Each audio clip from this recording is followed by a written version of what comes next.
আসসালামু আলাইকুম এভরিওয়ান। আশা করছি সবাই ভালো আছেন, সুস্থ আছেন। গতদিন আমরা বাংলায় মুসলিম শাসন শেষ করেছিলাম। আজকে আমরা পড়ব ব্রিটিশ শাসনে বাংলা। তাহলে শুরু করা যাক। 1487 সালে দক্ষিণ আফ্রিকার উত্তমাশান্তরীপ হয়ে ইউরোপ হতে ভারতে আসার জলপথ আবিষ্কার করেন পর্তুগিজ নাবিক বার্থোলোমিউ দিয়াজ। অর্থাৎ 1487 সালে ইউরোপ থেকে ভারতে আসার একটা জলপথ আবিষ্কার করেন একজন পর্তুগিজ নাবিক, যার নাম ছিল বার্থোলোমিউ দিয়াজ। এই নাবিক বার্থোলোমিউ দিয়াজের থেকে সূত্র অনুসারে 1498 সালে পর্তুগিজ নাবিক ভাস্কো দা গামা ভারতের কালিকুট বন্দরে আগমন করেন। পর্তুগিজরাই সর্বপ্রথম বাংলায় আসেন 1516 খ্রিস্টাব্দে। পর্তুগিজরা এই দেশে ফিরিঙ্গি নামে পরিচিত।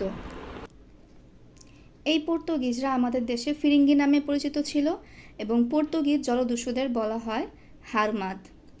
ইউরোপ থেকে সমুদ্রপথে ভারতবর্ষে আসার পথ আবিষ্কার হয় তাহলে কত সালে?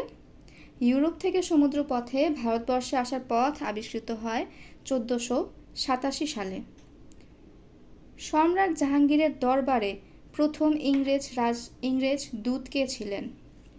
সম্রাট জাহাঙ্গীরের দরবারে ইংরেজ দূত ছিলেন ক্যাপ্টেন হকিন্স। 1608 সালে ক্যাপ্টেন হকিন্স বাণিজ্য কুঠি স্থাপনের উদ্দেশ্যে সম্রাট জাহাঙ্গীরের দরবারে আসেন। সম্রাটের অনুমতি নিয়ে তিনি প্রথমে 1612 সালে কোম্পানি কুঠি স্থাপন করেন সুরাটে, মানে সুরাট নামক একটা জায়গায় 1612 সালে কোম্পানি কুঠি স্থাপন করেন। বাংলায় ইংরেজদের সবচেয়ে সুরক্ষিত কুঠি ছিল একটা, সেটার নাম ছিল ফোর্ট উইলিয়াম। পর্তুগিজদের পরে আসে ওলন্দাজরা। ওলন্দাজরা হল্যান্ডের অধিবাসী ছিল। ওলন্দাজ বা ডাচরা ডাচ ইস্ট ইন্ডিয়া কোম্পানি গঠন করে। এটা তারা গঠন করেছিল বাণিজ্যের উদ্দেশ্যে 1602 খ্রিস্টাব্দে ভারতীয় উপমহাদেশে। এর জন্যই তারা আসে। বিদার যুদ্ধে তারা ইংরেজদের কাছে শোচনীয়ভাবে পরাজিত হবার পর তাদের এই বাণিজ্য কেন্দ্র গুটিয়ে ভারতবর্ষ থেকে চলে যায় এবং ইন্দোনেশিয়ায় গিয়ে তারা সেখানে উপনিবেশ স্থাপন করে আর গড়ে তোলে Dutch east Indies company. Portuguese, ওলন্দাজ, এরপরে আসে দিনেমার। ডেনমার্কের অধিবাসীরাই দিনেমার বা ড্যানিশ নামে পরিচিত। বাণিজ্যের উদ্দেশ্যেই এরা ভারতে এসে ড্যানিশ ইস্ট ইন্ডিয়া কোম্পানি গঠন করে 1620 সালে দক্ষিণ ভারতে। 1676 সালে বাংলায় তারা এরপর কুঠি স্থাপন করে। বাণিজ্যে তেমন তারাও সুবিধা করতে না পারায় 1845 সালে ইংরেজদের কাছে কুঠি বিক্রি করে ভারত থেকে চলে যায়। দিনেমারদের পর ফরাসি, অর্থাৎ পর্তুগিজ, ওলন্দাজ, দিনেমার, 4 ফরাসি। দুঃখিত। ফরাসিদের আগমন কি হয়? ইউরোপীয় বণিকদের মধ্যে সর্বশেষ ব্যবসা করার জন্যই এই ফরাসিরা আসেন। তার মানে সর্বশেষ হচ্ছে ফরাসি। 1760 সালে সংঘটিত বন্দিবাসের যুদ্ধে ইংরেজদের কাছে পরাজয়ের মধ্য দিয়ে তারাও ভারত ত্যাগ করে। এবার দেখি আমরা ইস্ট ইন্ডিয়া কোম্পানি এবং দ্বৈত শাসন।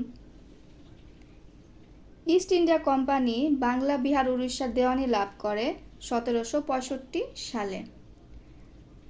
আসলে 1764 সালে বাংলাকে ইস্ট ইন্ডিয়া কোম্পানির প্রভাব থেকে মুক্ত করার জন্য মীর কাসিম এবং মীর কাসিমের বন্ধু অযোধ্যার নবাব সুজাউদ্দৌলা এবং মুঘল সম্রাট দ্বিতীয় শাহ আলমের তাদের সবার সৈন্যবাহিনীর সাথে একটা বক্সার নামক স্থানে ইংরেজদের সৈন্যদের যুদ্ধ হয়। যুদ্ধে ইংরেজরা জয়লাভ করে আর মীর কাসিম পালিয়ে যায়। নবাব সুজাউদ্দৌলা অযোধ্যা দখল হারিয়ে ফেলে। নবাব সুজাউদ্দৌলা যে অযোধ্যার নবাব ছিলেন তিনি তা হারায় বন্ধুর সেবা করতে গিয়ে। যাই হোক, তারপর এই সুজাউদ্দৌলা রোহিলা খণ্ডে আশ্রয় নেয়। আর অন্যদিকে সম্রাট দ্বিতীয় শাহ আলম ইংরেজদের সাথেই এলাহাবাদে একটা চুক্তি করে, যা এলাহাবাদ চুক্তি নামে পরিচিত। এই চুক্তিটা হয় 1765 সালে। এই চুক্তি অনুসারে কোম্পানি সম্রাট দ্বিতীয় শাহ আলমের মর্যাদা ও ক্ষমতা স্বীকার করে নেয়। তার বিনিময়ে সম্রাট কোম্পানিকে বাংলা, বিহার, উড়িষ্যার দেওয়ানি অর্থাৎ রাজস্বের স্বত্ব একদম স্থায়ীভাবে ছেড়ে দেয় তাদের হাতে। এর বিনিময়ে কোম্পানি সম্রাটকে প্রতি বছর 26 লক্ষ টাকা এবং বাংলার নবাবকে নিজামতের খরচের জন্য 53 লক্ষ টাকা দিতে সম্মত হয়।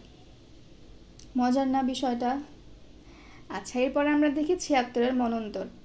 76-এর মন্বন্তর এর সময়কাল ছিল 1770 খ্রিস্টাব্দ, যা বাংলার 1176। আর এই 76 বাংলার 1176 থেকে নামকরণ করা হয় 76-এর মন্বন্তর। ওই যে বাংলার শেষ স্বাধীন নবাব সুজাউদ্দৌলার পরাজয় এবং তারপর তার মৃত্যুর পর লর্ড ক্লাইভের 1765 সালে মুঘল বাদশাহ দ্বিতীয় শাহ আলমের সাথে এলাহাবাদ চুক্তি, দ্বৈত শাসন, এইসবের পর একটা সময় তাদের অত্যাচার তো বেড়েই যায় এবং তারপর দেখা যায় হচ্ছে দেশে নানা রকমের দুর্ভিক্ষ। 1770 সালে অনাবৃষ্টি, খরার কারণে ফসল উৎপাদন অনেক ক্ষতিগ্রস্ত হয় এবং প্রচণ্ড খাদ্য অভাব ও দুর্ভিক্ষ নেমে আসে। এ সময় প্রায় 1 কোটি মানুষ, অর্থাৎ জনসংখ্যা যা ছিল তার 1/3 মানুষই মারা যায়। ইংরেজির 1770 এবং বাংলার 1176 সালে ঘটে যাওয়া এই মর্মান্তিক ঘটনা ইতিহাসে 76-এর মন্বন্তর নামে পরিচিত। ইংল্যান্ডের দ্বৈত শাসন ব্যবস্থা নিয়ে ব্যাপক তর্ক বিতর্ক শুরু হয়ে যায় এক পর্যায়ে এই দ্বৈত শাসনের জন্য, যার ফলে ব্রিটিশ পার্লামেন্ট ইস্ট ইন্ডিয়া কোম্পানির শাসন নিয়ন্ত্রণের জন্য 1773 খ্রিস্টাব্দে একটা আইন প্রণয়ন করেন, যার নাম হয় নিয়ামক আইন। বাংলা 1176 সন কোনটির সাথে সংশ্লিষ্ট? তাহলে বাংলার 1176 সন 76-এর মন্বন্তরের সাথে সম্পর্কিত। লর্ড ক্লাইভ আত্মহত্যা করেন 1774 সালে। এই বেচারা লর্ড ক্লাইভ কেন আত্মহত্যা করেন? এখানে এটার আসার কারণ হচ্ছে ওই যে 1757 সালের পলাশির যুদ্ধ আর 1765 সালে দ্বিতীয় মেয়াদে ক্ষমতায় তিনি যখন আসে তখনও কিন্তু কি ছিল? East India Company Bangla, Bihar ও উড়িষ্যার দেওয়ানি লাভ করেছিল, তাই না? এখন বাংলার ইতিহাসে প্রথম ইংরেজ শাসক ছিলেন লর্ড ক্লাইভ, যিনি 1757 সালে অনুষ্ঠিত পলাশির যুদ্ধে জয়ের পর ভারতের গভর্নর নিযুক্ত হন।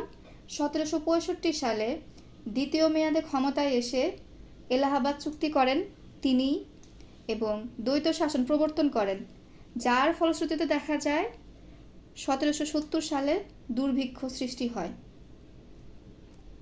যার ফলে তিনি ব্যাপক সমালোচনার শিকার হন এবং ওই সময় ক্ষমতার অপব্যবহার চলার ফলে ব্যাপক সম্পত্তি লাভের অভিযোগ তার উপর এসে পড়ে, যার ফলে ব্রিটিশ আদালতে বারবার তিনি অভিযুক্ত হচ্ছিলেন এবং এটা তিনি সহ্য করতে পারেন নাই। তার খুব অপমানজনক মনে হয় বিষয়গুলা, যার ফলে তিনি এই অপমান বোধ থেকে 1774 সালে আত্মহত্যার পথ বেছে নেন। আচ্ছা, এরপর দেখি চিরস্থায়ী বন্দোবস্ত প্রবর্তন করা হয় কত সনে? চিরস্থায়ী বন্দোবস্ত প্রবর্তন করা হয় 1793 খ্রিস্টাব্দে। গভর্নর জেনারেল লর্ড কর্নওয়ালিস 10 বছরের জন্য 10 সালা বন্দোবস্ত প্রবর্তন করেছিলেন। এতে দেখা যায় জমির মালিকরা জমিদারে পরিণত হন এবং কৃষক শ্রেণী যারা জমিতে কাজ করতেন তারা ক্ষতির শিকার হন, অর্থাৎ উপেক্ষিত হন। 1793 সালের 22শে মার্চ লর্ড কর্নওয়ালিস 10 সনা ব্যবস্থাকে একদম চিরস্থায়ী বলেই ঘোষণা দিয়ে দেন। এটা ইতিহাসে চিরস্থায়ী বন্দোবস্ত নামে পরিচিত। জমির রাজস্ব নির্দিষ্ট দিনে সূর্যাস্তের পূর্বে পরিশোধ করার নিয়ে তিনি 1793 সালে আইন প্রণয়ন করেন, সেটা সূর্যাস্ত আইন নামে পরিচিত। অর্থাৎ লর্ড কর্নওয়ালিস 10 সালা বন্দোবস্ত করেন। লর্ড কর্নওয়ালিস সূর্যাস্ত আইন প্রণয়ন করেন। তাহলে বাংলায় চিরস্থায়ী ভূমি ব্যবস্থা কে প্রবর্তন করেন? উত্তর লর্ড কর্নওয়ালিস। এবার আমরা সতীদাহ প্রথার দিকে দেখি। সতীদাহ প্রথা কবে রহিত করা হয়? 1829, এটা আমরা জানি। আচ্ছা, সংস্কৃত সতী শব্দটি আক্ষরিক অর্থে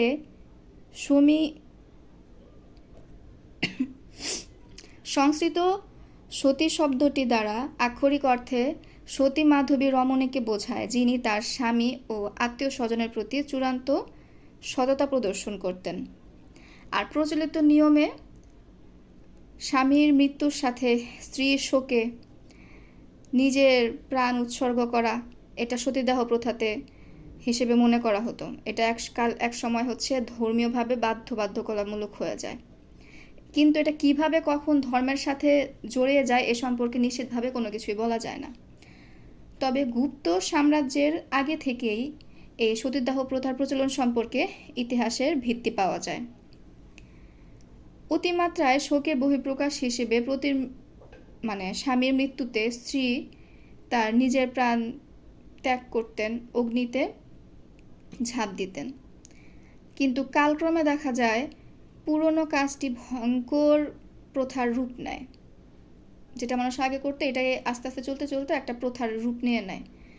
আসলে সতীদাহ প্রথাটা তখন সাধারণ মানুষের দৃষ্টিতে এরকম ছিল যে অল্প বয়সে মেয়েদের স্বামী মারা গেলে তখন তাদের চারিত্রিক যেন কোনো ক্ষতি না হয়, সেজন্য স্বামীর সাথে স্ত্রীরও সতীদাহ প্রথার মাধ্যমে স্ত্রীকে অগ্নিতে দিয়ে দেওয়া হতো। কিন্তু আসল কাহিনী যেটা ছিল সেটা হচ্ছে কিন্তু আরেক দিক দিয়ে ভাবতে গেলে বিত্তশালীদের পরিবারের সম্পত্তি গ্রাস করা। অর্থাৎ বেশি সম্পত্তির মালিক হলে হাজব্যান্ডের সাথে সাথে ওয়াইফও মারা গেলে বাকি সম্পত্তি অন্যজন পেতে পারেন। এজন্য দেখা যেত এক সময় ছেলেরাও চাইতো যে বাবার সাথে মাও চলে যাক। যদি কোনো নারীর সন্তান এতই ছোট হয় যে সে সময় সেই মেয়েকে মাকে পোড়ালে বাচ্চার দেখাশোনা করা সম্ভব হবে না, অথবা উনি যদি গর্ভবতী হন সেক্ষেত্রে হচ্ছে তাকে এরকমভাবে অগ্নিকুণ্ডে ফেলা হতো না। যাই হোক, অবশেষে রাজা রামমোহন রায় অনেক প্রচেষ্টার পর লর্ড উইলিয়াম বেন্টিং উপমহাদেশের ইতিহাসে কলঙ্কজনক এই সতীদাহ প্রথা রহিত করেন 1829 সালের 4 ডিসেম্বর। আচ্ছা, সতীদাহ প্রথা রোধ করেন কে? তাহলে রাজা রামমোহন রায়। সতীদাহ প্রথা রহিতকরণের আইন পাশ করেন কে? আইন পাশ করান লর্ড বেন্টিং। বিধবা বিবাহ আইন প্রচলন করেন কে? বিধবা বিবাহ আইন প্রচলন করেন আমাদের ঈশ্বরচন্দ্র বিদ্যাসাগর। ঈশ্বরচন্দ্র বিদ্যাসাগর লর্ড ডালহৌসির সহায়তায় 1856 সালে ভারতবর্ষের সকল বিচার ব্যবস্থায় বিধবা বিবাহ আইন প্রচলনের গুরুত্বপূর্ণ ভূমিকা পালন করেন এবং এর জন্য তিনি 1770 সালে তার নিজের ছেলে নারায়ণ দেবকে এক বিধবার সাথে বিবাহও দিয়েছিলেন। সরকারি ভাষা হিসেবে এদেশে ইংরেজির ব্যবহার শুরু হয় কবে থেকে? সরকারি ভাষা হিসেবে এদেশে ইংরেজির ব্যবহার শুরু হয় 1835 সালে। লর্ড ক্যানিং ভারত উপমহাদেশে প্রথম কোন ব্যবস্থা চালু করেন? লর্ড ক্যানিং ভারতীয় উপমহাদেশে প্রথমে পুলিশ ব্যবস্থা চালু করেন। 1857 সালে অনুষ্ঠিত সিপাহী বিদ্রোহের পর ভারতের শাসনভার সরাসরি বর্তায় একদম রানী ভিক্টোরিয়ার হাতে। তখন লর্ড ক্যানিংকে প্রথম ভাইসরয় উপাধি দিয়ে রাজ্য প্রতিনিধি নিযুক্ত করা হয়। লর্ড ক্যানিং 1861 সালে ভারতীয় উপমহাদেশে তখন পুলিশ ব্যবস্থা ঘোষণা করেন। এই লর্ড ক্যানিং পুলিশ ব্যবস্থা ছাড়াও কাগজের মুদ্রা প্রচলন করেছিলেন উপমহাদেশের মধ্যে প্রথম। আচ্ছা, কত সালে নীল কমিশন গঠন করা হয়? নীল কমিশন গঠন করা হয় 1860 সালে। 1860 সালে 31 মার্চ সরকার নীল উৎপাদন ব্যবস্থা ও এর অর্থনীতি তদন্ত করার জন্য নীল কমিশন গঠন করেন। আসলে নীলকর চাষিদের উপর যে অত্যাচার করা হচ্ছিল সেটার জন্যই এই নীল চাষিরা একটা আন্দোলন শুরু করেছিল, যার ফলশ্রুতিতে হচ্ছে এই নীল কমিশন গঠন হয় 1860 সালে। বঙ্গভঙ্গ কী ধরনের সংস্কার ছিল? বঙ্গভঙ্গ প্রশাসনিক সংস্কার ছিল। কেন? 1756 সালের পর থেকে বাংলার অন্তর্ভুক্ত ছিল বিহার ও উড়িষ্যা, যার ফলে সরকারি প্রশাসনিক এলাকা হিসেবে বাংলা অনেক বড় হয়ে যায় এবং ব্রিটিশ সরকারের পক্ষে সুষ্ঠুভাবে পরিচালনা করা অনেক কষ্টকর হয়ে পড়ে, যার জন্য সুষ্ঠুভাবে পরিচালনা করার জন্য প্রশাসনিক সংস্কারের প্রয়োজন হয়। 1905 সালে সেজন্য বঙ্গভঙ্গ করা হয় এবং দুটি প্রশাসনিক অঞ্চল তৈরি করা হয়। 1905 সালে নবগঠিত প্রদেশের প্রথম লেফটেন্যান্ট গভর্নর কে ছিলেন? লেফটেন্যান্ট গভর্নর ছিলেন বামফিল্ড ফুলার। বামফিল্ড ফুলার আসলে পূর্ববঙ্গ ও আসামের লেফটেন্যান্ট গভর্নর ছিলেন। একটু আমরা ইতিহাসের দিকে দেখব 1905 সালে 16 অক্টোবর ভারতের ভাইসরয় লর্ড ন্যাথানিয়েল কার্জনের নির্দেশে এই বঙ্গভঙ্গটা হয়। বাংলা, বিহার, উড়িষ্যা নিয়ে বাংলা প্রদেশ গঠিত ছিল। বাংলা প্রদেশটাকে ভেঙে দুইটা প্রদেশ তৈরি করা হয়, একটা পূর্ববঙ্গ ও আসাম, যার গভর্নর নিযুক্ত হন বামফিল্ড ফুলার, আর একটা হচ্ছে পশ্চিম বাংলা করা হয়, যার গভর্নর হন অ্যান্ড্রু ফ্রেজার। বঙ্গভঙ্গের পরিপ্রেক্ষিতে বাঙালির ঐক্যের আহ্বান জানিয়ে রবীন্দ্রনাথ ঠাকুর সে সময় রচনা করেছিলেন বাংলার মাটি বাংলার জল এই গানটি। বঙ্গভঙ্গের বিরুদ্ধে স্বদেশী আন্দোলন একসময় তীব্র হয়ে ওঠে। এই আন্দোলনের দুইটি শক্তিশালী সংগঠন ছিল। সেই সংগঠন দুইটির নাম ঢাকার অনুশীলন সমিতি একটা, কলকাতার যুগান্তর পার্টি একটা। সেই সময় এই বিপ্লবীরা বামফিল্ড ফুলার আর ফ্রেজারকে হত্যার চেষ্টা করতে থাকে এবং চেষ্টা করে ব্যর্থ হয়।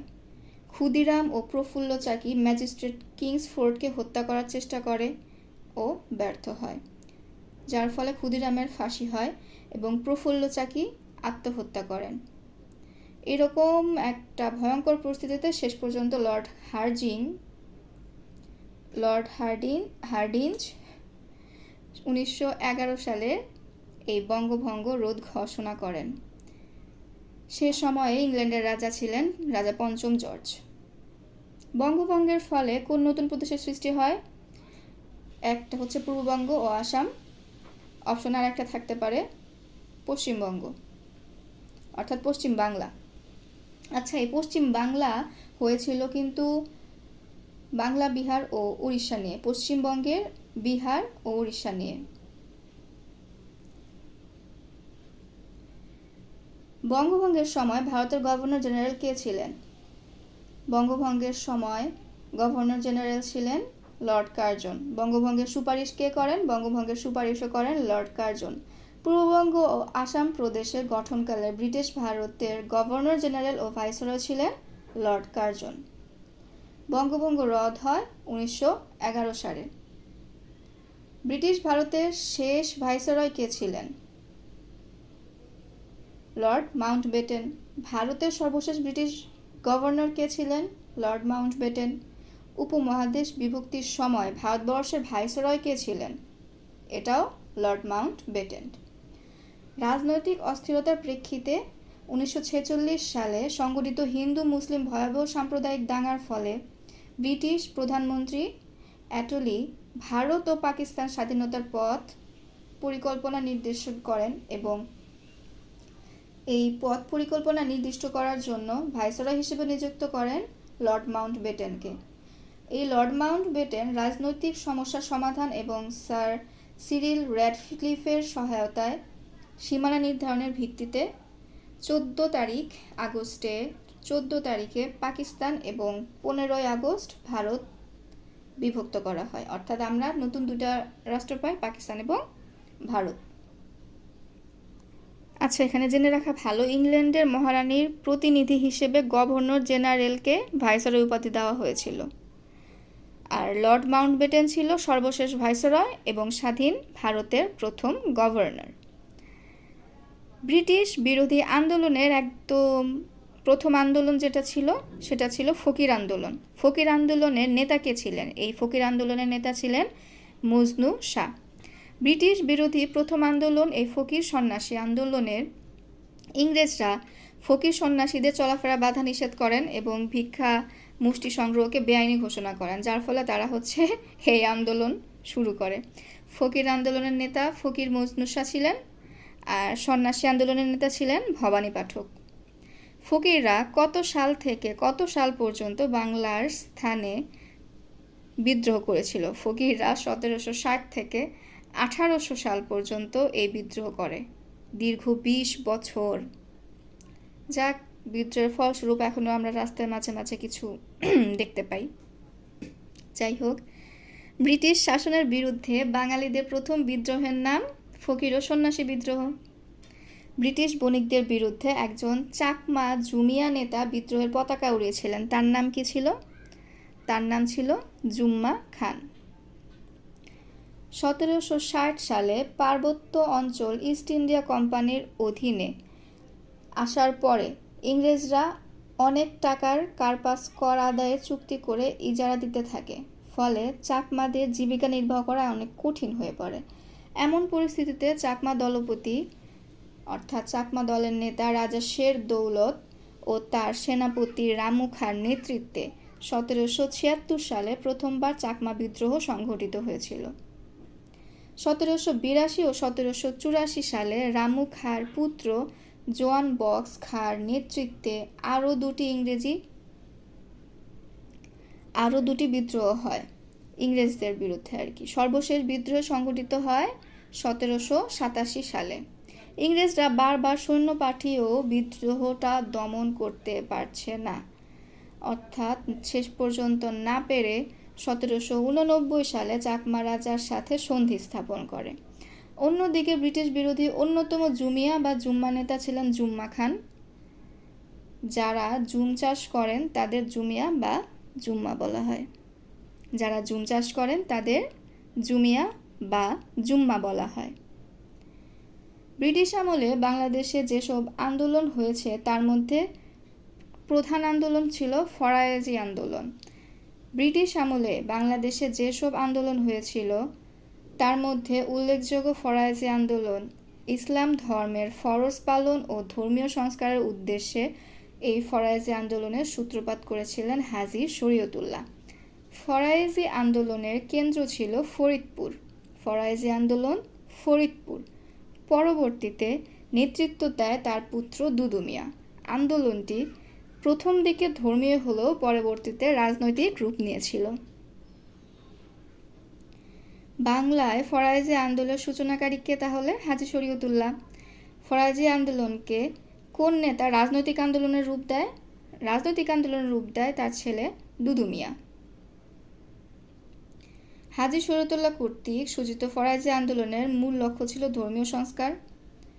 তার মৃত্যুর পর এই আন্দোলনের নেতৃত্ব দেন তার ছেলে মুহসিন উদ্দিন, যিনি সবচেয়ে বেশি দুদু মিয়া নামে পরিচিত, অর্থাৎ দুদু মিয়ার আসল নাম মুহসিন উদ্দিন।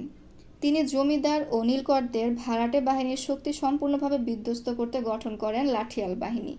গ্রামভিত্তিক খিলাফত সংগঠনের মাধ্যমে তিনি গ্রামীণ সমাজের লোকদের ঝগড়া বিবাদ কমিয়ে আনেন এবং আপোষ মীমাংসা সাধন করেন। তিনি মূলত ফরায়েজি সংস্কার আন্দোলনের পথ অতিক্রম করে রাজনৈতিক আন্দোলনের নীতি গ্রহণ করেছিলেন, যার পরিণতিতে ইংরেজদের বিরাগভাজন হয়ে তাকে জেল পর্যন্ত খাটতে হয়েছিল। অর্থাৎ ইংরেজদের বিরাগভাজন হয়ে তাকে জেল পর্যন্ত খাটতে হয়েছিল, ইংরেজরা তাকে দেখতে পারতেন না। জমি থেকে খাজনা আদায় আল্লাহর আইনের পরিপন্থী, এটা ছিল দুদু মিয়ার ঘোষণা।